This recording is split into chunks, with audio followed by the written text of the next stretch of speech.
This episode is brought to you by Global Comics. This is the comics reading app that is changing the face of independent comics. You can go to Global Comics and browse thousands of books from hundreds of publishers, including Dark Horse, Image, Dynamite, AWA, and even individual Kickstarter creators as well. Or you can purchase a monthly or even an annual pass and read all the comics you want for one low fee. For 33% off that annual pass, use the code GCXBJKicks at comicsaredope.com/global. That's comicsaredope.com/global. All right, guys. So I usually say this, my next guest needs no introduction. And that's because my next guest is a recurring guest, the first returning guest to the show. So thank you for that. But if you did not listen to episode 37 of the podcast featuring Chris Robinson, then you missed out on a lot, including the early days of his career, editing at Marvel, and really all of the work that went into the now Eisner winning reprint of the All Negro Comics 30th anniversary hardcover. So that all happened, and you need to go back and listen to episode 37. But today, Chris has returned, and we're talking about his writing because, boy, is he writing a lot. So we're going to get into all of that process, upcoming projects, and things that you need to be on the lookout for, including Werewolf Frankenstein. I was reaching like I had a book, but it's just my iPad with a picture of it. But welcome back to the show, Mr. Chris Robinson. How you doing today? Hey, thanks for having me. And speaking of having it, I have a copy here. This is the foil variant that I did for the Kickstarter version, and this is pretty limited. I think there's only 200 or so out there in the world. But it happened to be the one that was nearest in the closet in my stock closet. So that is the one I pulled for this interview. But yeah, thanks for having me. No problem at all. So guess first things first, congrats are in order. I could not have planned that better, right? I put your episode out right before the Eisners. The Eisners come and you come home with the trophy. Like, how does that feel? Man, it is incredible. It is. I still don't have words. It was already like a month or so ago, and I am still sort of processing it. It's like a huge honor. It's like, the thing that we the industry spoke, and I'm so proud, and I'm shocked and happy. I'm happy for myself. I'm happy for the other contributors, because it's, I share in this in the project with them, and I'm so happy for, the original creators. Like, those 5 gentlemen deserve as much kudos, if not more, than any kudos I've gotten. And I'm happy for the backers. Like, it's just that, like, you could tell why I've been processing it for over a month now. But yeah. I think it's really special that project won, right? Like, especially given everything that you went through to bring it to life. We were even talking about, like, okay, trying to find a publisher, maybe get wider distribution, right? So it's a project that for many seemed overlooked. So to have the Eisners, which, we get the same speeches about the Eisners, the Grammys, the Oscars, right? Like, these are generally viewed as popularity contests among their respective industries.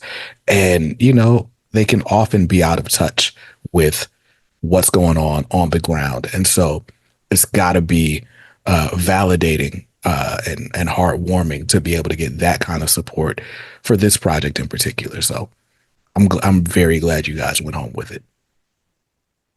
Yeah, and I'm not gonna, I'm not superstitious, but I will. Is this like not the first person to be on your show and then win an award like immediately after? I mean, there's correlation is maybe causation. I don't know. Word. Well, listen, that works for me. We'll keep it going. Yeah. But yeah, man. So congrats again. Now we're here today just to talk about because a lot of stuff we talked about last time was firmly in the past.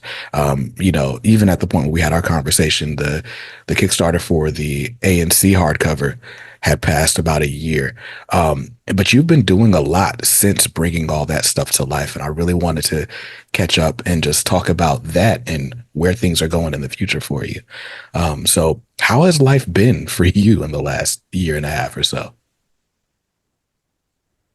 It's really it's a unique thing. I think I talked about this last time where I say I really like study and like watch the moves of the industry, and I look backwards and I look sideways, and I really try to like be as dialed in as possible. But it's like there aren't not that many modern day, like not that many people make the switch from editorial to writing, Mm-hmm.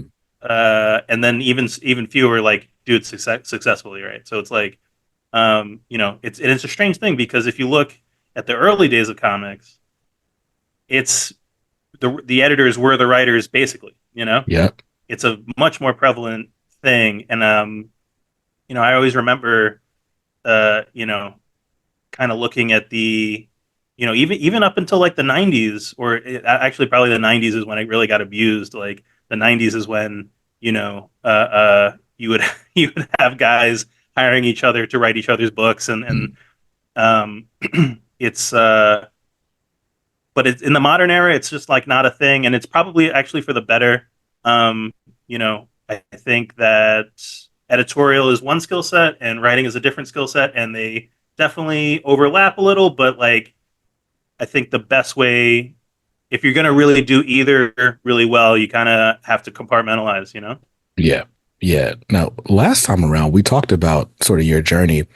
And if I remember correctly, you said, like, I thought I wanted to be a writer, but got in the door and found that I was like good at editorial. Right. And now Right. you've kind of jumped ship back into that writer's headspace. You talked about compartmentalizing. What was it about creating in this way that you missed and felt like you needed to get back to? I think that so just to like back it up a little bit, like when you're the editor, you exist in this position where you're neither you're in control but not in control, right? Mhm. Um, I think the best editors do do a really good job of like empowering the creatives on their books, like making them feel like even when it's not true, making them feel like their book is really important to the line and very unique, and all which when you're editing 80 titles a month or whatever, it's like you kind of understand that, hey, they're not all special in the way that you want them to be, right? But the creators should feel that way regardless, right? Like you Right. definitely don't want to work with somebody who's just like, hey, I'm just pumping this out. Um, but in terms of like as an editor, I would try to do that, and now now that I'm like I feel like I've done everything that I want to do editorially. I feel like winning an Eisner, like I think it's a good this is a good place to stop. Right. Um, but like writing wise, like it's like I said, it's a different muscle set where now you're. I guess what I'm saying. I guess what I'm learning is that like empower now that I'm like working with artists like even more closely, Hmm. I get to figure out how to like empower them. You know what I mean? It's Hmm. it's it's comics is so great, man, because it's like it is the most team sport, story, creative journey that you can do, right? Because everybody needs everybody. I mean, I'm sure people in film and music, everyone feels this way probably, but like I don't know, for some reason, comics is much more you know, of that jazz where it's like people are doing something and you react to it, and you're gonna make the best comics are people reacting off each other and lifting each other up and all this stuff. So I you know that is where I find myself currently. Trying to uh, basically become the best cheerleader in this other way. Mm. And I mean, I'm already off on tangents, but like, you know, there are writers out there, and there are writers out there who are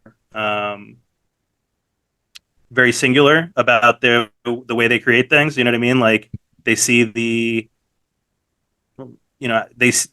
basically have the artist kind of like doing like executing their vision, whatever. Yeah. That is, if you ever see a script of mine, which I could send you one, but like uh, I should throw one out there online actually. But they're very collaborative. They're very like Mhm. suggesting things, and it's like try it from this angle. I do a lot of my work as much as the writing. It's even though it's called writing, like I do a lot of the work on the back end. Like once I get those layouts, I'm doing a lot of stuff there. Mhm. When the line art comes in, I'm doing a lot of adjusting there. So it's really like my first draft is you know first drafty. I'll say. Got you. Got you. Yeah. No, I think it's cool that comics are as collaborative as they are. Just in that, I mean, maybe it's because I come from music, right? But it very much reminds me of that. Like, I remember being in college, and like it can be singular for sure, right? Like, you've got your rapper producers. Like, I can sit in a room and make a beat, and then maybe go out, eat some lunch or whatever, come back, write a verse, and like I could make a song myself, right? But uh all right, personal anecdote, because we're here doing asides anyway, right? But I Absolutely. was uh freshman year of college, I was a part of a rap crew called Chocolate City. And I technically wasn't part of them. Like, we just all rolled together, and like the one guy, the guy who was like leading the group ended up on academic probation. So when it was time to record their second mixtape, I ended up having those duties. So I executive produced this mixtape. But some of the most fun times is like the six of us trying to record each other in this dorm room closet, and then like, oh, you should say this or you should say that. Like, it's just a completely different experience than sitting in a room with headphones trying to come up with something. And both are fun, both have their merits, but you're right. There's something about being able to just kind of jam with others. But then the other thing about comics is like in music, people get linked together, um, at the very least from like the audience, right? Like, when I can't think of Donnie Cates without thinking of Ryan Stegman, right? Like, Yeah. when I was talking to Priest, he described letterer Willie Schubert as his voice, right? Like, so like you get sort of married in real ways Yeah. to your collaborative partners, and I think that's something that does feel unique to comics. Yeah. I think it's part of it is that there's just so few people, right? Like a comics team is five people, right? Like, Mm, and uh, it's much easier to see the layers, right? Or the audience can, if they want to be, right? If they can be much more cognizant of the layers, then I don't know. I think you have to have. I think your musical IQ has to be much higher to sort of understand, to be able to pick out, what's what's the engineering versus like what's actually being played and like that yeah, type of stuff. Yeah. for sure, for sure. Um, so yeah, so uh, you mentioned sort of it's kind of like, I guess, the way what you're describing to me is like when maybe you and all your friends work at Best Buy or something, and then you get promoted to manager, and now it's like, yeah, you're all friends, and you might go out on lunch breaks together, but eventually it gets kind of weird because it's like you're technically their boss, um, and you're not getting to be in the weeds or hanging out with them the way you were before? Like, is that how it feels to be an editor versus a writer? Yeah, that's a great analogy. Honestly, I think having been out of it long enough that I can see the difference. Like, definitely people acted differently and treated me differently as an editor than they do now. Mm. I'll tell you what, I used to get used to get responses to my text messages much faster before. Um, but but yeah, it's like, you are, and I think I sort of, I don't know if it was this interview or the previous one, but like, you operate in this gray space where you're creative, but you're also like an avatar of the company. Hmm. So you are, yes, you want to tell the best, Hulk story that there ever could be, but at the same time, you're protecting the deadline. You're also protecting like whatever the corporate thing is at the time, like whether there's things that we don't want the Hulk to be able to do, or he needs to look a certain way for um, synergy, right? Hmm. Um, so you have these outside influences that are, unfortunately, I was about to say equally, but unfortunately more important than the creative at the end of the day, Yeah. if you want to keep your job at least. Um, so yeah, but no, as an editor, like, I always envied, you know, the flexibility and the like camaraderie that the writers had with the rest of the team. That was much, that was different than the relationship I had with everyone else. Like, everyone liked me, and I would think that people would say like they had a great time working for me, but at the end of the day, it's like, it's just a different thing. Like, you're a little bit more in the trenches with the rest of the creative team than you are with the editor. Yeah. Yeah. And so, well, let's get into it then. So, um, you've got your writer's hat back on, right?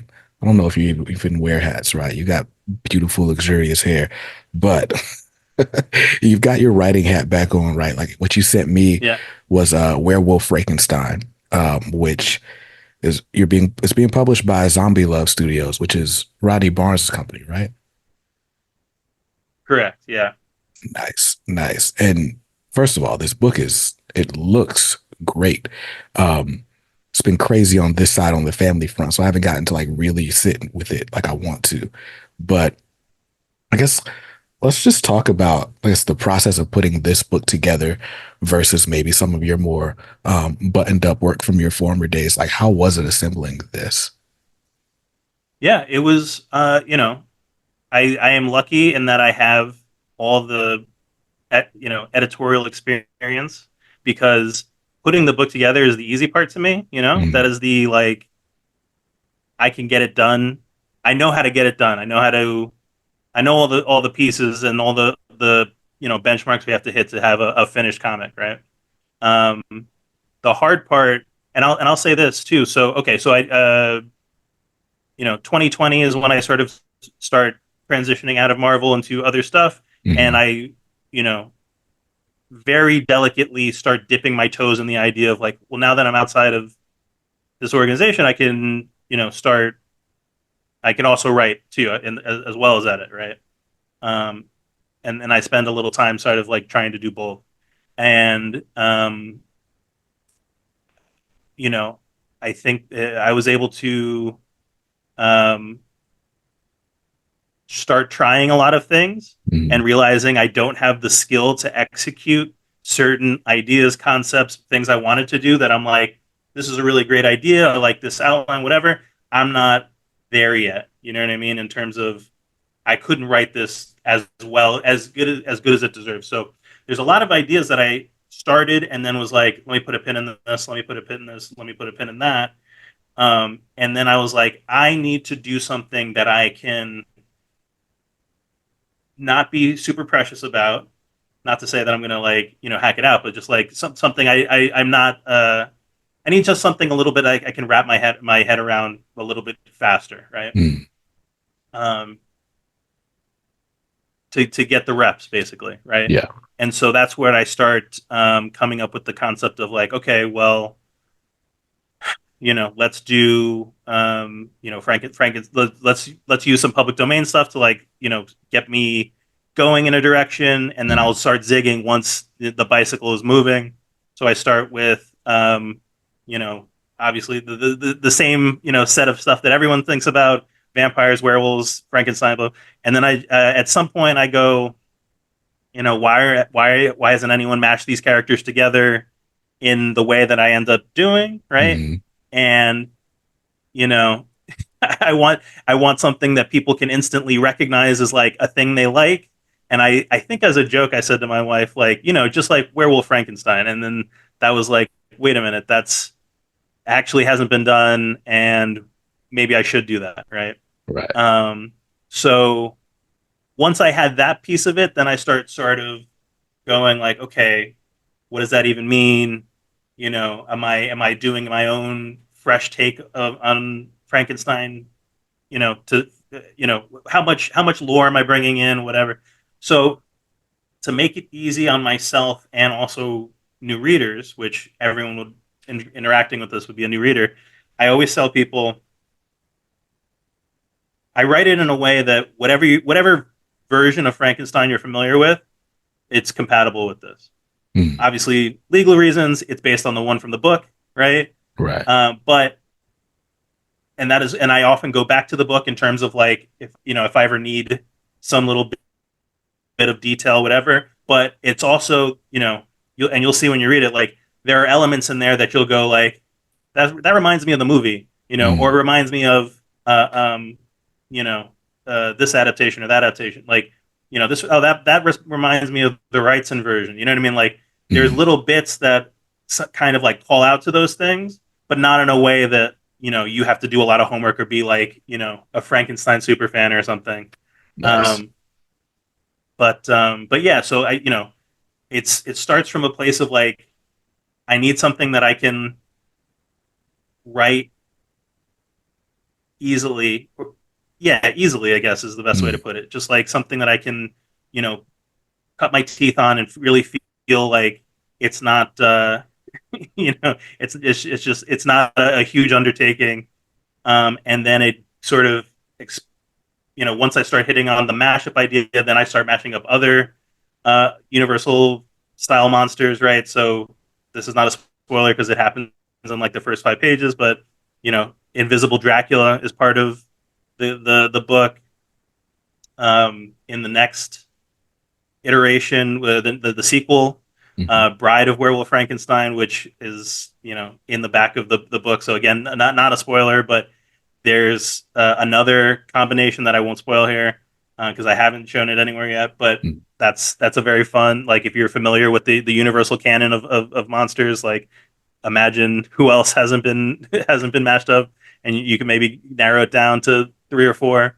Um, but yeah, it basically is me needing to get better at storytelling, and so this was my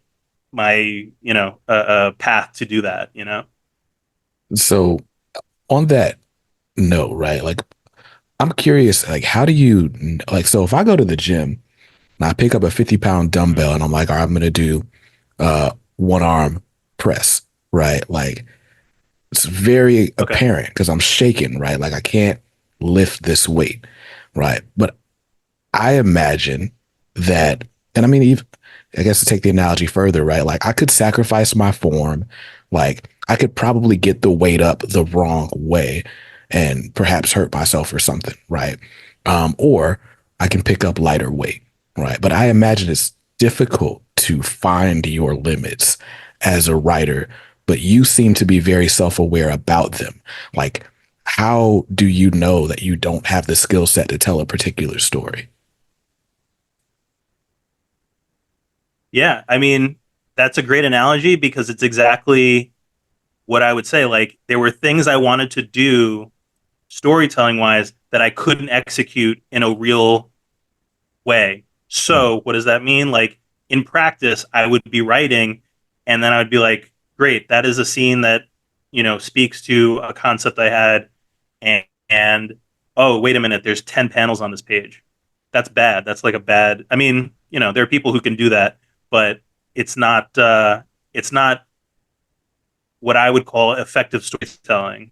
Mm, It would be, um, yeah, you couldn't lift the weight, or in this sense, like tell the story in a concise or exciting way mm, that would that people want to go along with, I'm, I I like my storytelling. I think I'm pretty good at it. However, I know that you know, I'm not incredible. Like I would say that my strength is not I'm an amazing writer. My strength is I have fun ideas, and I can get a pretty above average comic done, and um, you know, and I think it tickles the like entertainment, you know, parts of your brain where you know it's it's a fun to, it's a fun way to kill some time. You know what I mean? yeah. I don't think you would probably ever get a comic from me that is like, something that'll make you cry, or would change someone's mind about like a political issue or anything like that. Like that's not Mm, the type of writing you're probably never going to see from me. But what you will do is like, you know, have some popcorn time, and have a fantasy fulfilled, that type of thing. yeah. Yeah. No, like even just thumbing through this issue, as briefly as I did, I think that's the way I would describe it is just as an exciting comic. Right? Like, I don't know. I read a lot of comics these days, and there are books that are insightful. There are books that'll make you think. There are books that are heartwarming. Like there's a lot of different types of storytelling in comics. Um, but some of the most fun books are just like, I don't know, just feel like people playing with toys. Like, and it's just like, oh, what's going to happen on the next page? And that's the vibe I get from this book. Like I said, I haven't really had as much time as I'd like to sit with it, but just the opening like sort of pages here.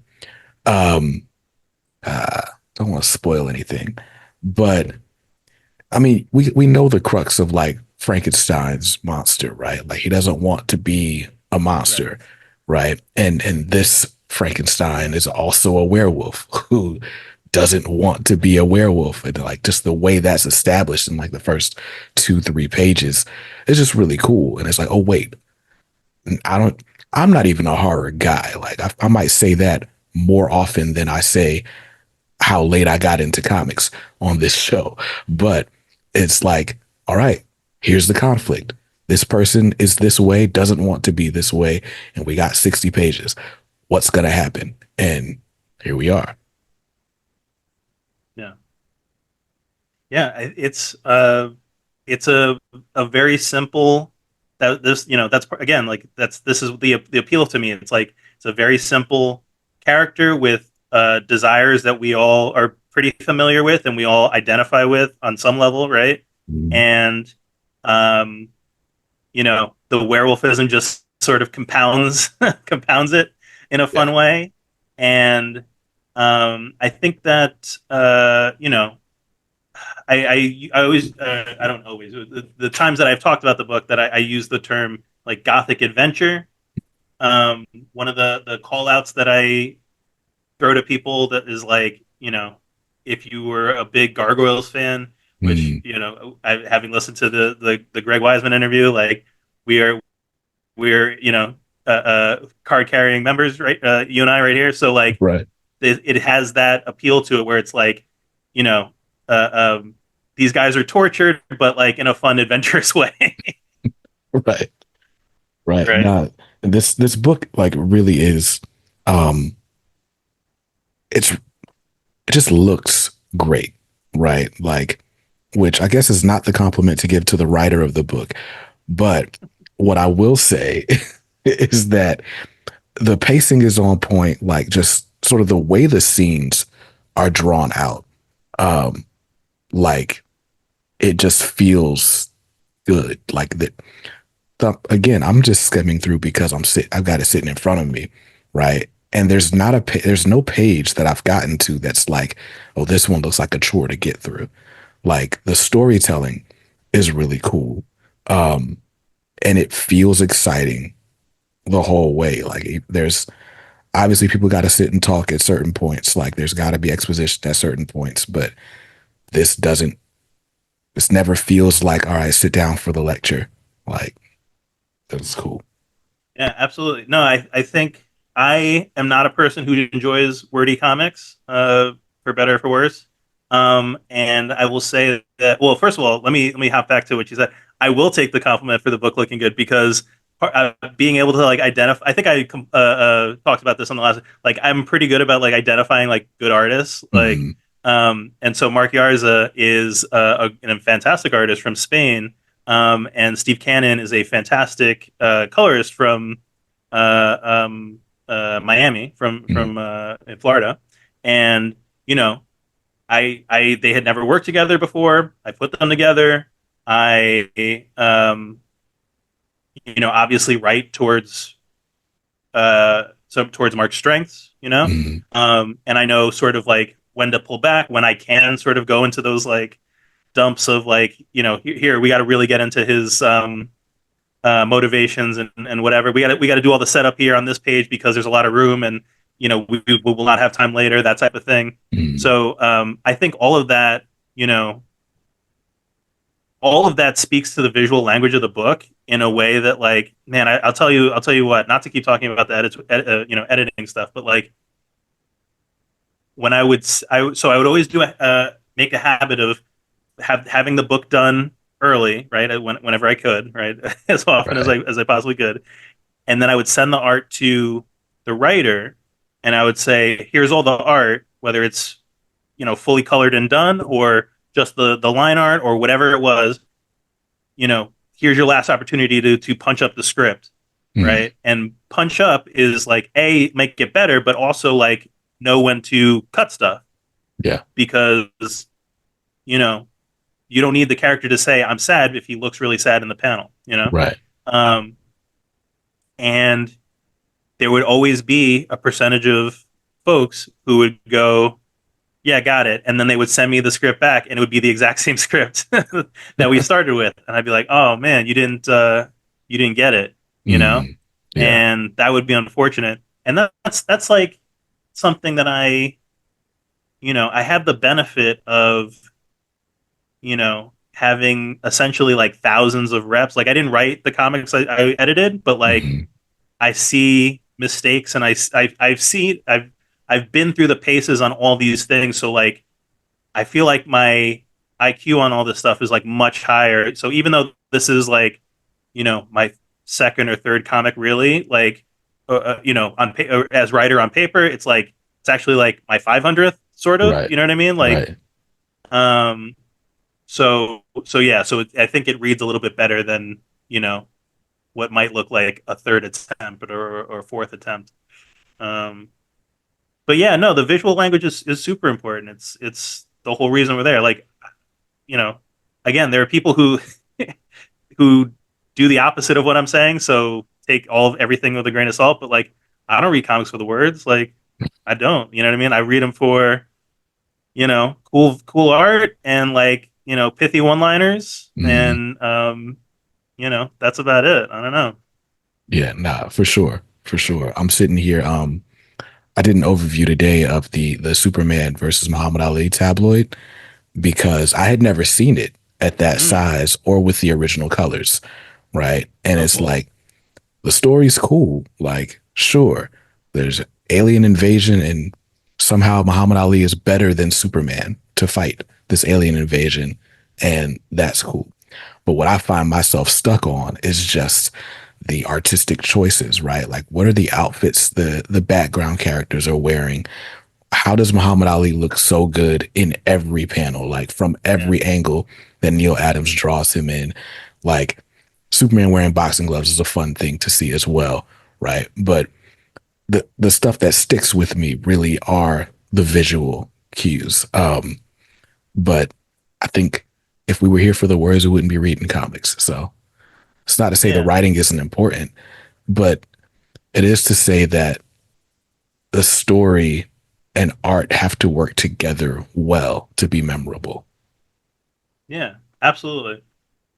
I completely agree with that. And I think too. Oh, and also let me throw one more disclaimer comment before we move on. Mhm. Um, I think anybody, if you, for those who have read it and who will read it in the future, Werewolf Frankenstein, I would call it like kind of on the wordy side. Mm, Hopefully when you read it, people don't feel that way, but it is kind of on the wordy side, and that is also by design because I needed to break myself of the idea that I couldn't write captions and like I feel like I always had dial my hand like a good handle on good dialogue and where and how to drop that into panels and stuff like that. But captions where you're just out there and people are reading your words, mhm, like there was a little bit of like apprehension on my side of like, ooh, can I do that? And mhm, again, I have the like training wheels essentially of being able to like do the captions in the style of like Mary Shelley in a mhm, way. mhm, You'll see it. It's like written like the book where it's like a journal essentially. So again, like I'm using training wheels, but it's another way of me like essentially practicing. I hate to call it practice because I don't want to get on a podcast to talk about practice, but like it is sort of like practice. So, Also like practice. I don't want to like I'm not making people spend money on practice. It's a good book, right. but you get it. Yeah. So, with that, the question that comes to mind, right? Like the idea of sort of a debut, right? Which this isn't your first comic, but it's like getting up there to a bigger audience, right? Like you would think that there's this goal to do like the biggest and best thing, right? And but you're talking about the idea of we're just getting shots up because I know that after this there's going to be another thing and then another thing, and I just want to keep getting better, right? Like it's the lie that LeBron tells about the regular season. Like he knows, we all know that all he wants is that championship, right? But at the end of every game, it's just like, yeah, we just got to play a good quarter of basketball. I'm like, bro, like, come on, come on. But but but no, the idea of like the getting the reps up, getting the shots up, like as you're describing, even just breaking yourself with the captions, it reminded me of I can't remember what the name of the song is, but there is a song that Lil Wayne recorded when he finds out that Huh. like Jay-Z doesn't write his rhymes. So he just like decides to empty out like all the rhymes in his rhyme book on this one song. And then it's like, all right, from henceforth, I no longer write songs. I'm gonna punch in or freestyle or whatever. Um, but it's like the idea that I'm going to do this as a practice for myself, but also I'm gonna release that to the public, right? Like walk me through how that goes. Like, what is it about Yeah. getting it to an audience that is important for the creative process? I mean, hmm. Well, I mean, there's so many things. This is okay. So, uh, I, I, I think this is also a music thing. Mm, I forget who said it. I feel like I want to say 50, but like might have been Wayne too. I don't know. But essentially, somebody said, and I'm paraphrasing someone. Um, the only way to be a professional is by putting it out. If you do it and it's just for fun, for fun for yourself, that's a hobby, you know. mm, mm, Um, and I do want to do this professionally. And also part of it too is I think that I'm I'm able to so in the fullness of time, right? I saw a lot. I saw the people who would send me like, "Hey, I just did a comic. I just did my first comic," and then they would keep doing, and then they would get I would someone would they would be working on like Green Lantern or something mm, 2 years later, 3 years later, 5 years later, right? It's like the only way to go forward is the reps. You know what I mean? mm, Like mm, there's nobody gets um hired, gets that professional look if, you know, hey, I've done 1,000 practice comics, on my website. Mm, They get the looks and they get the reps when they assemble their little, collection of like, here's my Kickstarter book and here's the IDW book and here's, name whatever company is like. It's not even important what the company is, but it's just right. like I've been published X number of places, and do you want to publish me or work with me? You know what I mean? Mm, Um, so I know that um, there's almost it's almost more important to have the reps than to actually, man, I'm saying some crazy stuff. It's more important to have the reps than to actually be good in a sense, like, yeah. because editors are this is, again, I'm like really cutting into the, I hope I'm not ruining like the magic for people, but like editors don't have time to read every Mm, every your entire catalog of work. So yeah. they'll just see that you did five, five books for six companies, and or I guess that math doesn't work, but like five books for four companies, and they'll go, great, this guy must have something, right? Yeah. And you might get the work, right? And then two, from just like a practical sense, like on my books, the ones that I make for my, that I put together myself on Kickstarter, wherever, everyone gets paid. I will never ask anyone to do something for free. I might ask a favor and say, hey, could you do this at, half your rate or whatever, but it's not going to be like, no one does anything for free for me. So like, just on a practical level, like if I'm spending money to put a book together, I have to attempt to recoup, and I have to Mm, charge some, I have to put it out in a way that I can get paid again, back for it. And usually that means Kickstarter. gotcha. Gotcha. Um, so yeah, man. So Werewolf Frankenstein, you guys have already um this hasn't launched on Kickstarter yet, right? Or at least at the time of recording. No, Werewolf Frankenstein was a year ago. Okay. So that came out on Kickstarter originally, and then a month in a week or so, Hmm. the version that you're looking at now, the Zombie Love Studios version, which has a different cover and some bonus material that obviously didn't appear in the previous edition. So that'll be in some comic shops. Now, if you're interested, Hmm. talk to your comic shop as quickly as possible. Google, hit Google. I see a few stores listing it on there, but the print run is going to be extremely extremely low Mm, because you know just for a number of reasons. yeah. Print run on that is going to be super low, but if you're in the LA area, or want to call and do a mail order, if the Collectors Paradise Mm, stores here in LA have um, we'll have copies of the Kickstarter version, which I haven't seen. I haven't gotten the printed version of the Zombie Love version, but I think the paper stock is a little bit higher um, on the Kickstarter version, as it should be, because the Kickstarter version is more expensive and more. Uh, it's a you're really getting in on the ground floor of the whole thing. right. The Zombie Love version is more of like a mass market, even though there are fewer copies of it. It's like a, you know it's essentially, not a retread, but it's just like bringing it to a different audience that is not the same Kickstarter audience. You understand, right? Yeah. Yeah. So um, so yeah, it's a oh so but the thing that I am launching very soon, Mm, if not already, depending on when you listen to this, folks out there, is the Kickstarter for Bride of Werewolf Frankenstein, which is the sequel to Werewolf Frankenstein, and that'll have tiers where you could get one of each book, and one of copies of other books I've done, like All Negro Comics, and um, Fearless Future, which was like another comic I did on Kickstarter, like a decade ago at this point. It's sort of like, you know, uh, short sci-fi horror. Mm, inspired, like basically like Black Mirror short stories essentially. got you.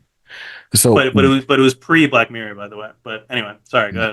nice. You're good. So with Werewolf Frankenstein, right, doing the Kickstarter version and then doing a sort of wider direct market release with Zombie Love. One, why the wider direct market release? Which I guess we can follow dollar signs, right? But I'm sure there's other answers as well. And then why Zombie Love? Okay, yeah, no, I can answer the why zombie love part very easy Mm, because I begged Rodney Barnes to do me a favor and let me please publish this book for through kicks through Diamond through direct market. I'm an editor on Philadelphia and a few other books of his. So we already had I already knew him. It was mm, just like, hey, I have this book that fits with your brand because it's check obviously check out all the books that Zombie Love Studios puts out. They're very good. They're the Blackula book is fantastic. mm, And it's a super nice is a super great the printing is fantastic. Just from a physical point, as an object. yeah. But Werewolf Frankenstein really fit into the whole aesthetic. And to get into the second part of the question, it's like why do it? It's like it's not really a dollar signs thing because I think Mm, I haven't fully done the math, but I think I'm like maybe losing money on this. But like I have to. So the Kickstarter audience is an amazing audience, and I love that audience, and I will I will try to do as many Kickstarters as I possibly can. Um, but it's a different audience than the direct market audience. The Wednesday yeah. audience is, the comic shop audience is just different, Hmm. and personally, who knows if I haven't seen anyone say different, but to me, there's not really a lot of overlap.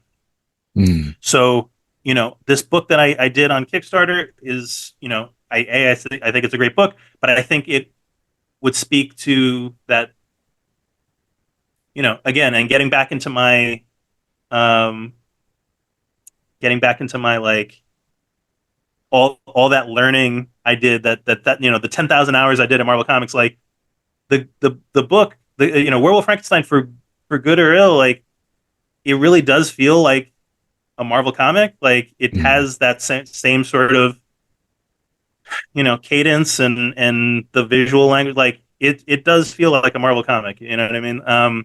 So I think I wanted to see what it would if it would speak to that audience like I thought it like I know it will, mm. and we'll find out when it comes out. The first weekend of October. But it's a it's an exercise in determining how legit like is do I how much of an audience do I have really, Yeah. Yeah. No, it's one thing about it, right? Like, and I, I, I talk to creators. I'm blessed to be able to talk to creators like from completely opposite sides of the spectrum, right? Like, I'll talk to people who are working at Marvel and DC, and then I'll talk to people who are like just selling comics out of their garage, and then they're on tour for half of the year. Um, and it's true that it's like two different worlds that don't really cross paths often at all. Like, Yeah. I had Marcus Williams on, who did Tuskegee Airs with Greg Burnham, and he just did I Lie Popeye that just came out this week as we're recording this. Um, well, after coming out in different formats before, right? But like that's the first of like the convention homies that I've seen that I was able to just grab a book of theirs at the comic shop, right? And I follow stuff weekly, and the the amount of things that I miss out on because they are only on Kickstarter, whether it was just it didn't align with my budget for the time because it's like we only had 30 days or whatever, or I just didn't see it, like it's interesting though, like how much that stuff seems so far from each other, even though it's all comics. But Yeah. to your point though, this does look and feel like a direct market comic. Like there's sort of a culture that crowdfunded comics kind of have after a while, um, which is not to speak ill of any of them, or to Yeah. unjustly praise anything Yeah. that's It's in the not a value direct judgment market. that we're making. Exactly, Mhm. exactly. Um, but there's definitely like a different feel. Um, and this does feel like it does have that sort of potential. Like, can a kid pick this up? I say a kid. Would someone pick this up and be like, oh, snap, let me take this and see what it's all about, right? Like, and so to give it that opportunity at retail is cool. Thanks. Yeah. And, the numbers are in. I'm kind of impressed with what it did. Because, like, we're all very small operations, you know what I mean? And I think that's only going to become exacerbated as time goes on. But Hmm. everyone is their own little mom and pop store. I'm just one guy. I don't have the budget for a lot of press or somebody to do email blasts or any of that stuff. And Zombie Love is the same way. It's sort of like as Rodney gets out there and talks about it to his audience, and that's about it. Like Hmm. so essentially, what I'm trying to say is we did not we did no marketing for this book, but I'm pretty impressed with the numbers in the current climate. I'll just say Hmm. that. Yeah. Yeah. And I think coming out in October is going to help for sure, right? Like, um, Halloween Comic Fest is not too long after that. So hopefully there's still some copies around, that kids can stumble on when they walk in with their cosplayer that day. Um, so definitely looking up. Things are looking up, from my vantage point. Uh, a week out from air date, but we're about a month out right now. So that's going to be cool to see how the reaction is. Yeah, I love October. I love the whole like Halloween season. Like I'm always trying to stretch it as far as it'll go. So like, catch me watching, horror movies and starting in September and I take it all the way to like, essentially like Christmas basically. Um but it is yeah, I mean obviously like the the Zombie Love version dropping, early October, but then also the Kickstarter happening kind of concurrently, which is a little bit by design, even though I'm sort of like loosey goosey with the actual timeline, but like I wanted them to sort of maybe hopefully sort of like feed into each other. It's Hmm. by in some way. We'll see if that actually if that helps or if it hurts. That's the other thing. Like a big component of being a writer, whatever, is like you have to you really are generating your own stuff, Hmm. and Kickstarter, like we've been saying, like it's its own beast, and it requires like this other sort of skill set that like again I'm very glad that I have all this editorial experience because it's like uh I would not be able to think as analytically and be able to execute all that stuff because it's very much not the writing. It's like a totally different thing. Right. So we'll see basically. Sure. So, um, I somehow completely skipped my mind to ask, what is the premise of Werewolf Frankenstein? For those who may be walking into their comic shop next week and see it on the shelf. Oh, okay. I mean, the premise. I always joke that the premise is, what if Frankenstein was also a werewolf? Like that is it, right? But it's essentially, um, you know, Frankenstein. Oh, again, and we've been saying Frankenstein this whole time. We know that it's Frankenstein's monster. We understand that, but it's just faster to say Frankenstein. But like Right.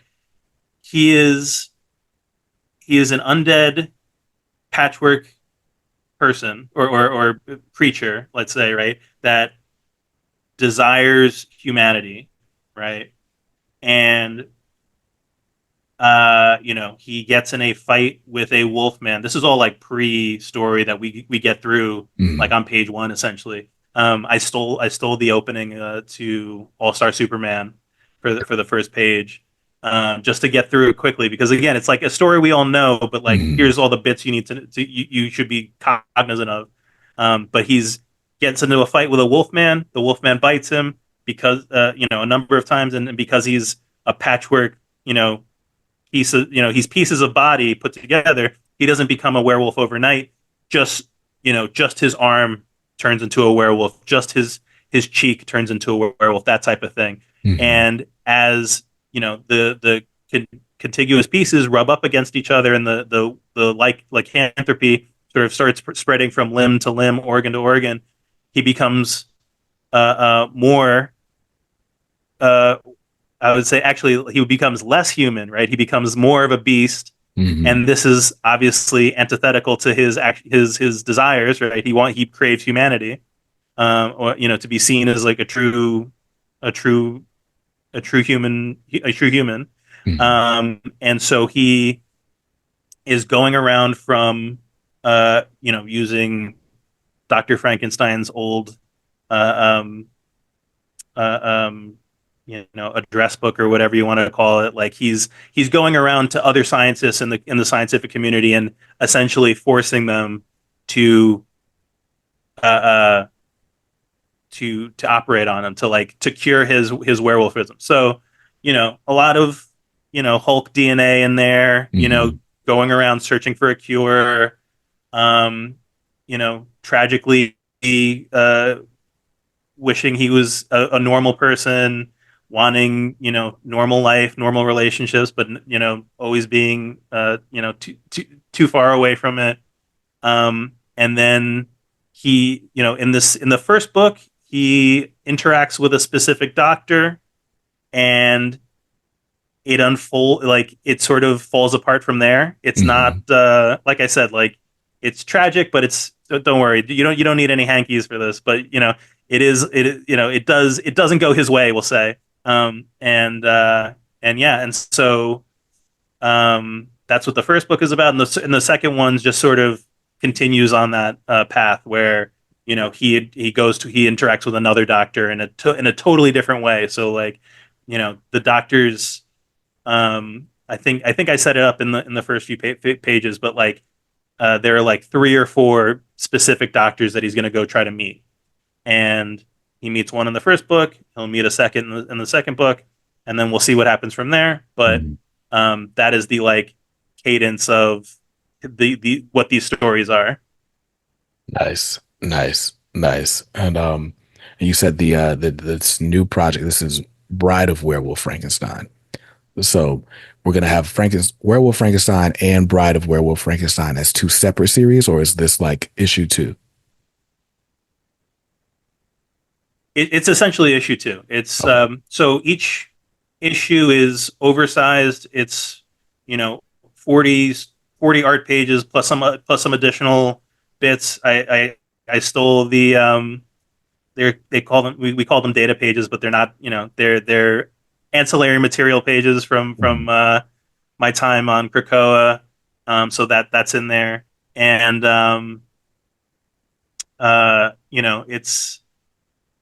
it's a continuing story, but I tried to make it where if for whatever reason you just got Bride of Werewolf Frankenstein and not the first one, you wouldn't be lost or confused. Mhm. Um, and that's a function of the Kickstarter thing of it all, right? Like I Yeah. need to be able to do these books in a way that they are. I mean, I'm saying I'm doing it the way I would want to do it, even though plenty of Mhm. people do like just number two, number three, and number four every Mhm.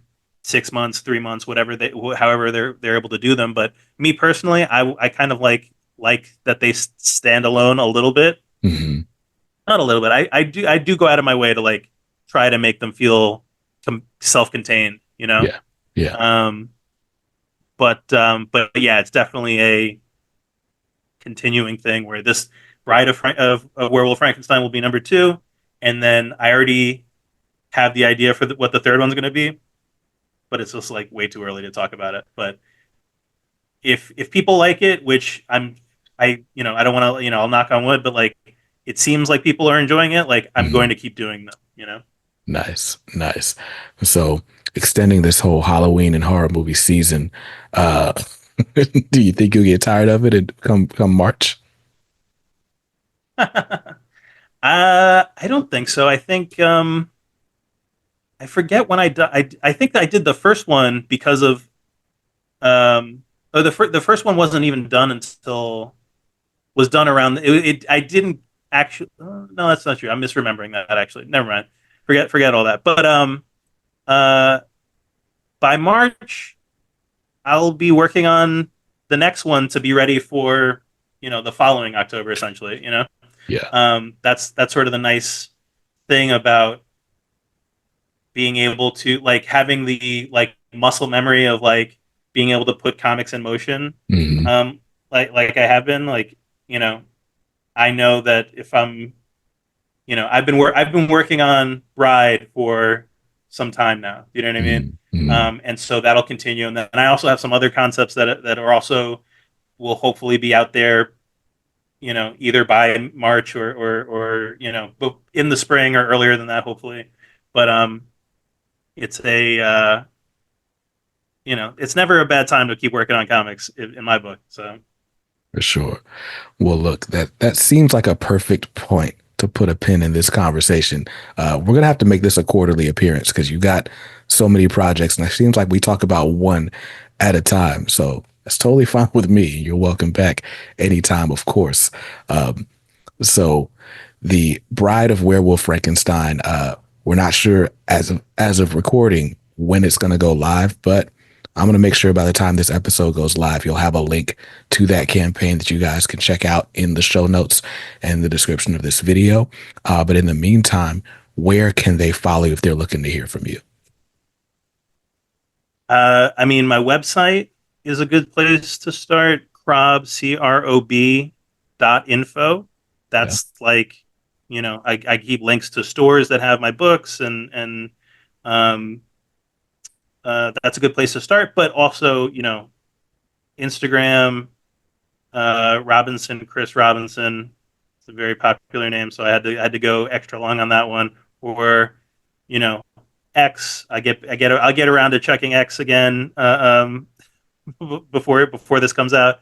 But I'm there as Chris Robinson. So like, if you just search my name and maybe throw the word comics in there if necessary, I'm very findable. I would say. Nice, nice. Well, again, if you're listening to this, links to Chris's information are all down in the show notes, so you don't have to look far. Um, did you have anything else you wanted to tease or anything before we get out of here? I mean, yeah, I'll throw this out there just because it's the last it's already a campaign I've been sort of like stealth pushing, but like there's another comic that I'm very excited about that is becoming more and more like I'm sort of like I'm sort of like in the I'm I'm competing with like real life Mhm. essentially like getting this out in time, but like it's called Commander in Chains, and it's about a president who is framed for murder, and the campaign for that is already up on Kickstarter. So if Mhm. you just search it, the like the notify me page is there. But Okay. if that sounds like if you like Air Force One, Con Air, like that type of like '90s like over the top stuff, like Uh-huh. that is this is a book you're gonna want to read, and it's I call it like if Snake Plissken and Captain America had a baby, it's like that kind of like you know action set piece type stuff. So anyway, like I said, I always got something moving, and it's all comics are dope, right? So Absolutely. Absolutely. Well, look, Chris, thank you again for your time. Thank you for being the first to respond to my "you're always welcome." So behind the scenes, I didn't even have to reach out to Chris. Chris was like, "Hey, by the way, I just booked a spot. We're going to talk about this." And I was like, "Hey, I told you were welcome. I appreciate you believing me." So thanks for coming back, man. This was cool. thanks for Yeah, having me. no problem at all. So, well, Awesome. that's going to do it for this episode of Comics Are Dope. Thank you guys for listening. And after you're done listening, Go outside, stay safe, stay awesome, and read something dope today. Peace.